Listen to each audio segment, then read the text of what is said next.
안녕하세요, 케이크 권정호입니다. 이번 영상은 캐논 크롭 미러리스 유저들의 간절한 바람이죠. RF 마운트로 출시된 시그마 1850 f2.8 DC-DN 렌즈 리뷰입니다. 이번에 이 렌즈와 함께 중남미 문화원에 다녀왔습니다. 굉장히 멋진 곳이었는데 실내와 실외 다양한 곳에서 촬영이 가능했던 만큼 렌즈 테스트를 하기에도 아주 좋은 공간이었어요. 그리고 일상에서도 열심히 들고 다니면서 사진을 열심히 찍어 보았는데 무보정 로우 원본 사진들 많이 준비했으니 보시면서 렌즈의 컬러 표현과 배경 흐림의 느낌 같은 것들을 파악하시는데 도움이 되셨으면 합니다. 일단 캐논 크롬 미러리스에서 간절히 원하던 작고 가벼운 f2.8의 표준 줌 렌즈입니다. 소니와 후지의 크롬 미러리스 유저분들도 정말 많이들 사용하시는 렌즈인데 1850mm라는 화각은 캐논 크롬 미러리스가 크롭 팩터가 1.6 정도거든요. 그걸 감안했을 때 광각에서 살짝 아쉬운 부분이 있긴 합니다. 그래도 대략 풀프레임 환산 29mm 정도면 좁은 실내 사진도 어느 정도는 찍을 수 있고요. 풀프레임 환산 80mm 정도의 망원까지 커버할 수 있기 때문에 인물이건 풍경이건 음식이건 스냅이건 전천으로 활용할 수 있는 초점거리를 가지고 있다고 생각하며 f2.8의 조리개는 다소 어두운 실내에서도 빛을 확보하기에 유리한 데다가 또 어느 정도의 심도 표현도 가능하기 때문에 충분히 다재다능한 렌즈라고 생각이 됐습니다. 그리고 포커스도 너무 좋고요. 최단 거리도 굉장히 가깝고요.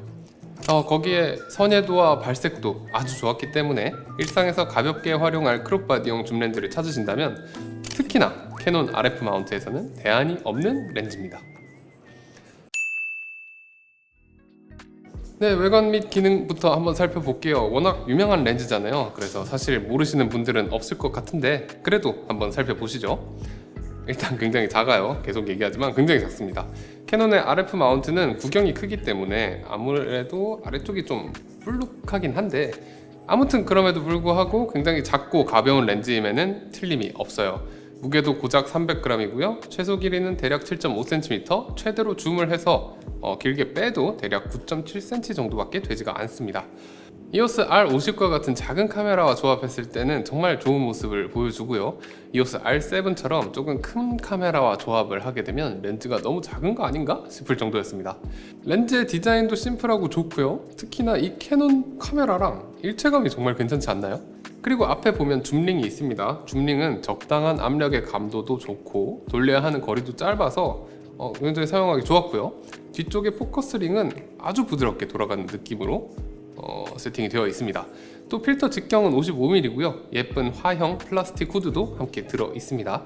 이외에 AF, MF 스위치나 별도의 컨트롤 가능한 부분은 없고요. 그리고 렌즈 자체가 손떨림 방지를 지원하지는 않습니다. 마운트 부분은 방진방적이 되는데 이렇게 살펴보면 고무로 마감이 되어 있는 것도 보실 수가 있습니다. 그리고 그 다음은 선예도와 근접 화질을 확인해 볼 텐데요. 테스트는 약 3250만 화소의 캐논 EOS R7으로 진행을 했습니다. 일단 중앙부부터 살펴보겠습니다. 18mm에서는 최대 개방인 f2.8에서 가장 좋은 모습을 보여준과 동시에 아주 좋은 모습을 보여줍니다. F4에서는 선예도가 다소 떨어지는 모습이지만 그래도 상당히 좋은 모습이고요. 그 이후로도 조리개 값이 올라갈수록 선예도가 점점 떨어지게 됩니다. 24mm에서도 18mm 못지않게 f2.8에서 가장 좋은 모습을 보여주는데 역시 18mm와 비슷한 양상을 보여줘요. 조리개 값이 올라갈수록 선예도가 조금씩 떨어지는 모습입니다. 35mm에서는 f2.8에서 좀 소프트한 모습을 보여주게 되고요.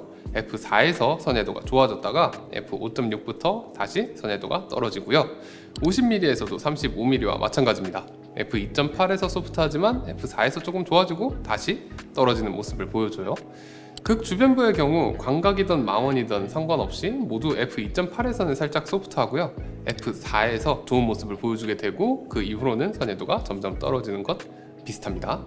근접 촬영 능력도 한번 살펴봅시다. 최대 접사 배율은 1대 2.8로 상당히 좋은 편인데 굉장히 재미있는 것이 최대 접사 배율이 최대 광각인 18mm에서 이루어진다는 점이에요. 최소 초점거리가 12.1cm 밖에 안 된다고 하는데 이제 사진 찍은 거 보시면 거의 렌즈가 닿을 듯한 수준까지 접근이 가능합니다. 근접 화질도 좋은데 최대 개방에서도 엄청 좋은 편이고 조리개를 쪼으면 더 좋아지는 모습을 보여줍니다. 광각에서 접사 배율이 좋기 때문에 상당히 재미있는 촬영들을 할 수 있을 것 같아요. 최대 망원인 50mm에서는 접사 배율도 좀 떨어지고 근접 화질도 좀 떨어지지만 크롭 전용 렌즈라는 점을 생각해보면 그래도 이미지의 확대는 꽤나 잘 되는 편인데다가 조리개도 f8 정도까지 쪼우게 되면 선회도도 좋아집니다. 아무래도 50mm가 근접 촬영을 좀 더 무난하게 할 수 있는 화각인 만큼 활용도가 높을 것으로 보입니다. 전체적으로 아주 좋은 선회도와 컨트라스트를 보여주게 되는데 특히나 광각 쪽에서는 엄청나게 좋은 선회도를 보여주는 반면 망원에서는 좋은 정도의 선회도를 보여주는 렌즈라고 보시면 됩니다. 아쉬운 점은 조리개를 쪼았을 때 회절로 인한 화질 저하가 꽤나 심하다는 건데 조리개를 가급적이면 f8 이하로만 활용하시는 것을 추천드립니다. 그래도 선회도 측면에서 사이즈를 고려했을 때 정말 진심으로 만족스러운 모습을 보여줬습니다. 네, 이번에는 왜곡과 비네팅도 살펴보시죠. 현재 캐논 미러리스에서 바디내 규정은 가능하기 때문에 JPG의 경우 왜곡과 비네팅 보정이 깔끔하게 되는 모습이지만 라이트룸에서는 현재 렌즈 프로필이 작동하지 않습니다. 만약 로우 파일에 왜곡과 비네팅을 보정하고 싶으시다면 현재로서는 캐논 DPP를 활용하셔야 됩니다. 비네팅은 초점거리에 상관없이 최대 개방에서 상당히 강하게 나타나는 편이고요. 역시 초점거리에 상관없이 조리개를 f5.6 정도까지 쪼으면 사라지게 되고요.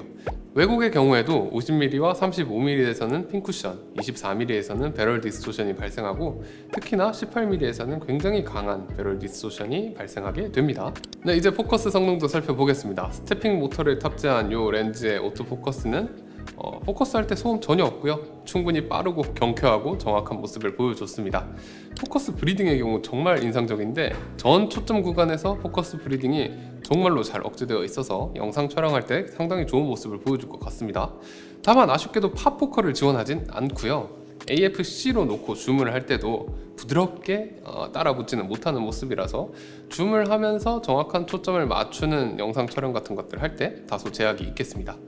축상수차도 한번 살펴보죠. 우선 50mm부터 살펴보면 축상수차가 꽤나 화려한 편인데 최대 개방에서는 초점이 맞는 포인트 바로 전후로 강한 색수차가 발생하는 것을 보실 수가 있습니다. 조리개를 조이면 점점 색수차가 사라지게 되고 f8 정도가 되면 거의 없어지게 돼요.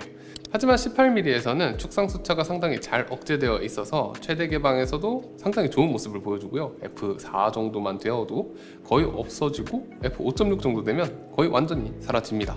그 다음은 50mm f2.8에서 빗망울도 한번 살펴볼게요. 완전히 깔끔한 수준은 아닙니다.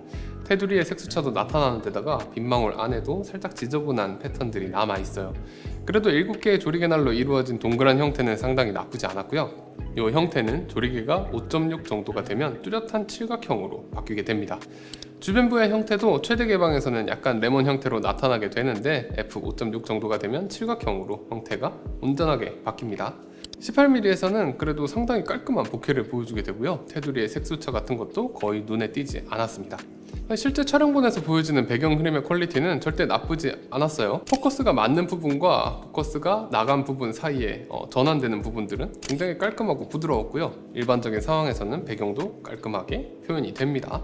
물론 망원에서는 빗망울의 형태가 깔끔하지 않기 때문에 뒤에 나뭇가지나 전선 같은 게 걸린다거나 이럴 때는 배경 흐림이 다소 복잡해 보이긴 하고요. 그래서 이런 것들을 종합해서 본다면 무난한 수준의 배경 흐림을 보여준다 이렇게 생각하시면 좋을 듯 합니다. 그리고 플레어는 호불호의 영역이고 저는 플레어를 상당히 좋아하는 사람이지만 그럼에도 불구하고 이 렌즈의 플레어는 좀 복잡 미묘합니다. 특정한 상황에서의 고스트는 모양이 상당히 예뻤는데 또 어떤 경우에는 되게 뚜렷한 도넛 형태로 저는 아쉬운 형태라고 생각되는 모습을 보여줬어요. 그리고 광원 주변에 빛 번짐도 심한 편이라서 이런 것들을 이제 잘 활용한다면 빈티지한 느낌의 역광 촬영이 가능하긴 하지만 그래도 이걸 부담 없이 역광 촬영을 할 수 있는 종류의 렌즈라고 하기엔 좀 그래요. 개인적으로 렌즈 후드를 꼭 착용하고 다니시는 것을 추천드리게 됩니다. 빛갈림의 경우에도 아쉬운 편이에요. 보통 강한 고스트와 함께 표현되는 이 빛갈림도 끝이 깔끔하게 뻗지도 못하고요. 지저분하게 갈라지는 데다가 흐릿흐릿하기 때문에 빛갈림을 만들기에 적합한 렌즈는 아니었습니다. 네, 드디어 캐논 크롭 미러리스 유저분들의 오랜 원한을 해소해줄 렌즈가 나왔습니다. 사실 원래 다른 마운트 유저분들이 워낙 잘 써온 렌즈기도 하고 크롭 미러리스의 축복이라고 불리는 렌즈라서 이 축복의 손길이 언제쯤 캐논 유저분들에게 닿을까 궁금했는데 그게 지금입니다. 화질 이 정도면 아주 좋고요. 컬러 렌더도 되게 좋다고 보이고요. 거기에 접사 배율도 좋고요. 심지어 캐논 바디랑 디자인적인 일체감도 엄청 좋았어요. 물론 비싼 줌 렌즈들처럼 광학적으로 아주 훌륭한 렌즈라고 하긴 좀 그렇습니다만 역광 성능도 좀 아쉽고 손떨림 방지도 안 들어간 데다가 화각 같은 경우에도 특히나 캐논 미러리스에서는 광각에서 좀 아쉬운 등 이제 분명히 한계는 있는 렌즈예요. 그래도 크기, 무게 이거 보세요.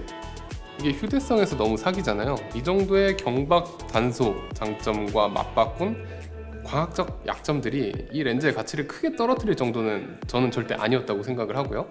소니와 후지 크롭 미러리스 유저분들에게 이미 최고의 선택이었고 이제 캐논 크롭 미러리스 유저분들에게도 최고의 선택이 될 것이라 생각해요. 네, 이번 영상은 RF 마운트로 출시된 시그마의 1850mm f2.8 DC DN 렌즈 리뷰였고요. 혹시 궁금하신 부분이 있다면 댓글 남겨주세요. 그리고 구독과 좋아요는 영상 제작에 큰 힘이 됩니다. 지금까지 오케이컷 권동호였습니다. 감사합니다. 이게 니콘용으로는 언제 나올까요? 불쌍한 니콘.